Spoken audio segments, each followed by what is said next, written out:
in, folks, to another great episode of I've Got a Theory. I'm your host, Henish. I'm excited to have on Ash Kumra, who's a content creator, radio host, just all around interesting guy. He's done a lot of things, and I'm excited to learn and expand my awareness. Ash, thanks for joining me. Hey, man, I'm super happy to be here. Thank you. Absolutely. So, you're one of these guys that pretty much when you're talking, it's gold. And so you yelled at me right before this that I got to start recording right now because you've got things to fireball at me.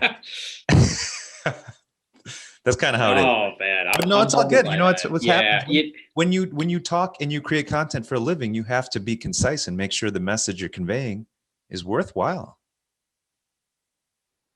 Yeah, no doubt. Okay. With that said, Ash, tell me your theory. My theory is with any pain, there can be gain. Okay. Tell me more. You were talking about you've had some critiques recently. Yeah, so I'm in a very interesting creative space right now, and I don't mean to say that because the back of my wall is you're seeing on my screen is all these posters. It's because I'm in I'm developing some creative projects, and I have been struggling at times with, should I push forward or not, just to be fully transparent. And I had some, and I look at some of the critiques. They're not the reason why I'm struggling. The reason why I'm struggling is because I'm asking myself, is this what I'm meant to do or not? Like, do I understand the full risks? But I will thank the critiques because they made me stronger. They made me realize that, you know what, any pain is going to help me be strong. Because if you're doing something just to appease to other people, and the moment someone hates on it and you just back out, then you shouldn't do it. But if you do it and you're like, you know what? Thank goodness you're in my life because you gave me a preview of what kind of obstacles I could be doing. Therefore, I'm stronger. So that's why I'm saying with pain, there can be gain. And with this project, I mean, doesn't it a lot of times come down to your why? Like, why am I doing it? Is it compelling enough where I can get through these hurdles, whatever they're going to be, critiques or whatever it's going to be, because my why is that big, right? I'm compelled to do this because if I do this, this is what I'm going to accomplish. This is how I'm going to help people. This is how it's going to expand my life. Yeah, I agree, man.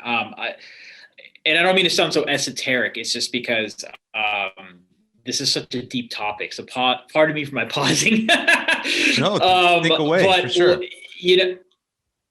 I love that whole why thing. And what I've realized is that there's multiple whys out there. There's multiple, things that, what are you really interested in? So I will go even further. Fine, you have your why, but does that why can you see yourself living a legacy down the road with this why? Because, for instance, my why might be I want to serve people. Like we talked earlier about introductions and how someone said, hey, I like to serve people as part of the introduction. Okay, but are you serving? Okay, so then let's just say, okay, so I'm going to serve by doing food drives every weekend. Why? Because my why is to serve people. But do you really feel happy doing that? Versus maybe you're meant to serve as on a fundraiser, or maybe you're meant to serve as a little league coach or create a league for people who live in impoverished areas.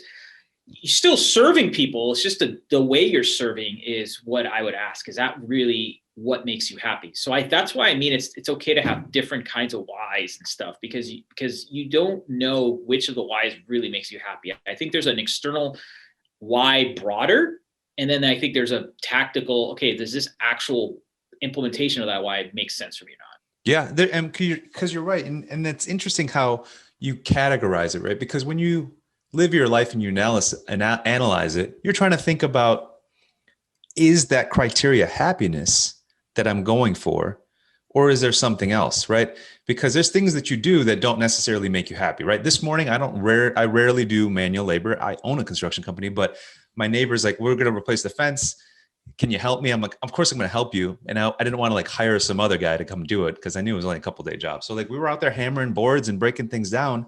And it wasn't something that made me happy, but at the same point, I was like, I'm glad I'm doing it. It was a nice bonding moment, but I was like, would I have rather hired someone to do this? Yeah, absolutely. But it was an interesting switch because I accepted that this was a task that I was intended to do regardless of my happiness level, right? It Yeah. wasn't like 7 years of toil, right? It's going to be like a few days, but it was like cool that I was like, for this compensation of not being exactly happy doing it, I might get some splinters, I'm going to get some sore muscles, but whatever. It's also kind of like understanding that that's something that you got to do too along the way. It's not, and not every step of the way is going to be happiness. Is there something to that, you think?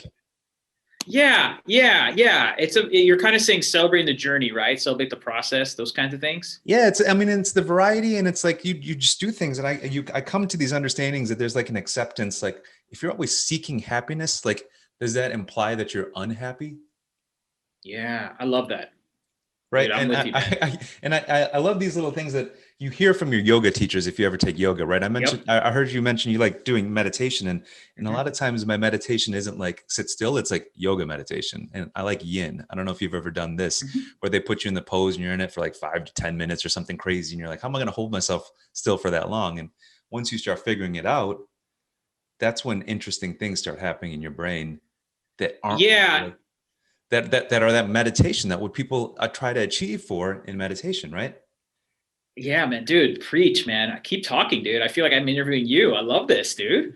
That's great. No, but then they say things like that, right? They'll say things like he'll say the yoga instructor. I remember this, and I was like, it was so funny because I laughed out loud because I was like, this guy's such a hippie. But at the same point, then it started resonating with me. He's like, don't think of this position as uncomfortable. Think of it as not comfortable yet.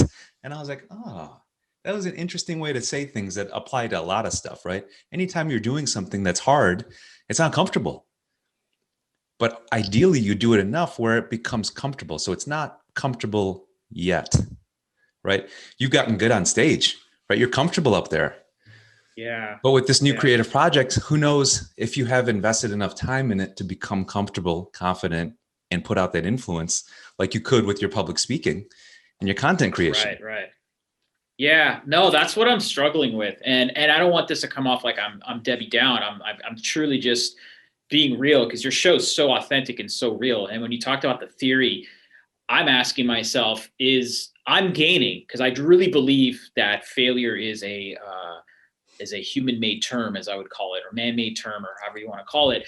But is the gains worth it? Is it really connect to my why or not? And it's not just about me; it's for anyone. And that's why it's so important to be in control. That's why I'm so happy that you're talking about meditation and yoga and other mindfulness things because the more you work on yourself, the more resilient you can be. So outside of what I'm feeling, are the gains worth it? I'm acknowledging you and I for at least being ready for that resilience or that pain because we spend the time and work. And by no means am I at some level where everything is arrived, but I'm prepared where if things are tough, I know what tools I have. And I think people need to recognize that there are tools out there because you cannot let other people dictate your destiny. You have to find your destiny, Oh, regardless of how long. how often do you hear in your shoes, oh, it's great that you've done all these things, or it's incredible, I could never do that. It's incredibly so there's kudos to you for that, right? Is the fact that you're not stuck in a 9 to 5, right? You're not trading your time Yeah. for dollars. And that's a huge accomplishment itself. Anything after that is just icing on the cake. And I know that people like you and I that have done this, yeah, I failed, and it's okay to talk about it. I'm not going to pretend like that year that I didn't make any money didn't count. It did, like I learned a lot from it, but that was the pain, right? And you hear about that because any entrepreneur, anyone that's trying to swim out of his lane is going to make a few wrong turns along the way.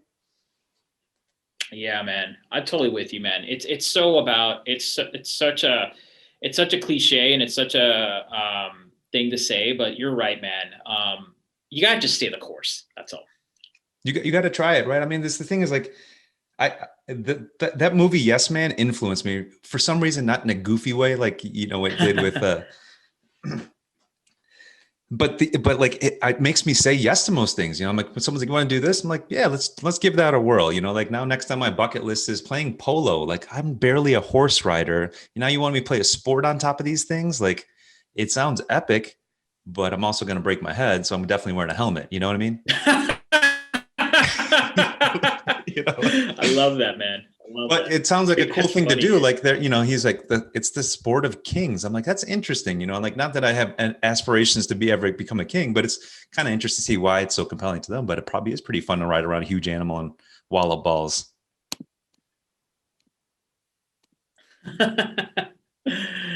That's funny, man. What's the latest theory you're living with? The latest what? What's a theory that's on your mind lately? That's like a code that you've been kind of following that kind of came into your life recently. Something That's interesting that you say people that, might have because I thought of this yesterday when we were talking about, you ever do high school art? And then there was like those people that would like do the art project and like, you've got a week to make a pot. And then the people that come in like the last 10 minutes of that last class and like put together a pot. And then there'd be the other people that are like, I'm going to sit here, I guess an hour a day for 5 days and make a really nice pot. And I just thought it was indicative. And I never thought about it back then, but it applies now. And I like the quote, and they talk about this in yoga again. How you do anything is how you do everything. Ooh. And I think that one of the key things that is indicative of how you do anything is how present you can be in a moment. And one of the things that indicates your presentness is whether there's a phone in your hand or not. Yeah. Because it's like, if you're distracted by notifications, are you really living right now? Right? You see people out and about all the time. You'll see a table of 5 people sitting together and they're all buried in their phones. I'm like, why don't you just do this from home? I want that table. Those croissants are excellent over here. Right? Get some Uber Eats. You can text each other and let me talk with my friends over there because we don't have our phones in our hands. It's tough because everyone thinks they've got an important notification coming through. But I think that quote applies to your mindfulness and presentness in a moment. And you can't do that fully if there's something else distracting you. Well said. And a great, I call him a mentor and a person who's helped me get deeper with my meditation, especially made me realize something. He said this about meditation. He said, before you meditate or before you do breathing, because I'm a big fan of breath work, have an intention. And then throughout the activity, don't think of that intention. Clear your mind completely. Like get into that state where you hear nothing. Then after that, something profound might happen, like a great idea or something tied to that intention. Versus, okay, when you meditate, think of gratitude, think of good stuff. And during the meditation, think of it, but it clouds you. And it's something, and I've got to be honest with you, I've been meditating for over, 10 plus years. And that simple exercise has transformed my meditation. Just set an intention right before, close your mind the whole time. Don't think of anything. Yeah. And let it naturally flow. And then once you're done, boom, something great can happen. Okay. So let me ask you, because, I practice this as well. When that chatter starts in your head again, how long does it take before you can shut it out again? You're like, but I forgot about switching the laundry into my dryer. Wait, focus on breathing again. So he taught me something on that. He taught me something. He taught me that, so for instance, if you do a humming sound, like hum like that, if you can hum in your head when that happens. That is a really good tip. Hold on a second. Yeah, I like that. Yeah. And that's your way to remind you. That's interesting because you can almost feel a vibration in your brain. That's interesting. I'm gonna have to practice with that. That's a really good tip. It's pretty trippy. It's pretty trippy. So I'm getting a little chills thinking about it. I got little goosebumps and stuff. Wow. Who's this guy? Can you share his info? Yeah, man, he's a great guy, and I'll talk about that. But my point is that that I focus more on that versus how long do I need to get back? Because again, if I say to myself, oh, it takes me 5 seconds or 10 seconds to get back, then I'm letting like what is normal by society standards. If I can just say, well, if I slip, I just realign myself regardless of how long it takes. You're just trying to get a little better at it every time. You just got to get a little better every time. Yeah. Obviously, I'm not saying did you time it? That'd be annoying. But like, because it happens to me too, and it does take focus to unfocus. Ooh, I like that. Right? Yeah. Because your mind goes 100 miles an hour from sun up to sundown. There's something fighting for your attention. It's hard to be present. And then if you can make that hour, half hour, whatever amount of time to shut that down, while you're awake, yeah, you get some interesting subconscious consciousness, right? Yeah. It starts popping up and things. It's almost like daydreaming, but you're not daydreaming. You're like Yeah. somewhere else. Right. The mind is something that's hard to replicate elsewhere in the world. And the more you understand about it, the more you can feed it with the good stuff. I think the better Well said, the good stuff that can come back out of it. And I think it's food is that silence, right? Can you shut me down for a little bit so I can think about, what you've put into me? And I think that's what meditation is. Yeah. Yeah. And I think back to the theory of no, with pain comes gain is, it helps you with dealing with, helps you through meditation or helps you with any practice, because if you can set an intention of saying, I'm not going to let this pain be here. I'm going to let it be a gain, or like from this pain comes gain. And you just close your mind the whole time and you just come out of it. You feel stronger. I'm just speaking from experience. No, it's interesting how many parallels that has with just anything, whether it's life, whether it's me building a fence, whether it's me taking a yoga class, your own business or personal lives. There is a lot of that. And Yeah. One, I think the key thing is admitting that it is a journey, that you're not there. You're not the best version of yourself. I'm content with it, but I'm going to try to get 1% better. Yeah. Yeah. Well right? said, man. Right. Like you got to get a little bit better. I'm not going to try to be worse than I was today. What kind of schmuck would I be for that? Right. I'm one of those guys that everything I do indicates how I do anything. Right. Yeah. Yeah. I'm with you, man. So you got to get a little better. Right. Maybe I was mean yesterday, but I'll try to be nicer today, I guess. I'll do my best. Yeah.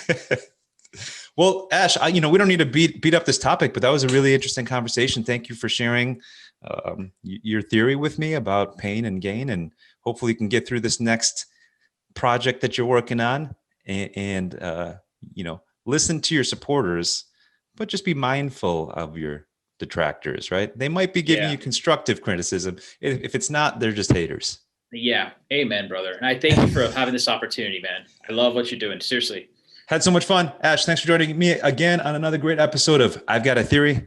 We'll catch you guys next time.